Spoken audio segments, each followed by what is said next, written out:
আমাদের প্রতিবাদের ভাষায় ইংরেজিও যুক্ত হয়েছে, যাতে আমরা ইন্টারন্যাশনাল মিডিয়াকেও জানাতে পারি যে আমেরিকার সাথে আমাদের যে অসম চুক্তি হয়েছে, বাংলাদেশের মানুষ, সাধারণ মানুষ এই নববর্ষ উদযাপনের মধ্যে দিয়ে সেই বর্গীদের এই ধরনের চুক্তির বিরোধিতা করে। তো আগে আমাদের প্রক্রিয়াল টিমের লোকজন এসে বলে গেল যে ইংরেজি প্ল্যাকার্ড তোলা যাবে না, কিন্তু ব্রিটিশ আমলে আমরা যেরকম ইংরেজদের দ্বারা শোষিত ছিলাম, এখনো একই রকম ভাবে আমেরিকার সাথে বিভিন্ন অসম চুক্তির মাধ্যমে আমরা এখনো শোষিত আছি।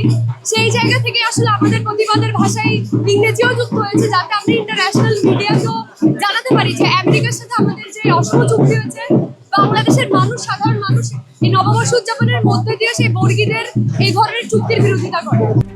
RICL TMX, যুগের পর যুগ স্থাপনা থাকে মজবুত।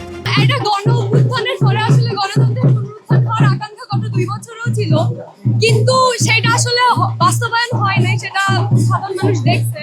সেই জায়গা থেকে বলবো, আগের চেয়ে আসলে মানুষ আশা হতোই, বিশাল একটা আশা নিয়ে আমরা জুলাই অভ্যুত্থান করছিলাম, অনেকাংশেই সংস্কারের প্রশ্নে আমরা আশাহত হয়েছি, কিন্তু তারপরে আসলে আমরা চাই যে গণতন্ত্র পুনরুত্থান হোক, সেটা চেষ্টায় আমাদের চলতে থাকবে। এটা আসলে মানুষ হতাশ, কিন্তু তারপরে চেষ্টা করে যেতে হবে।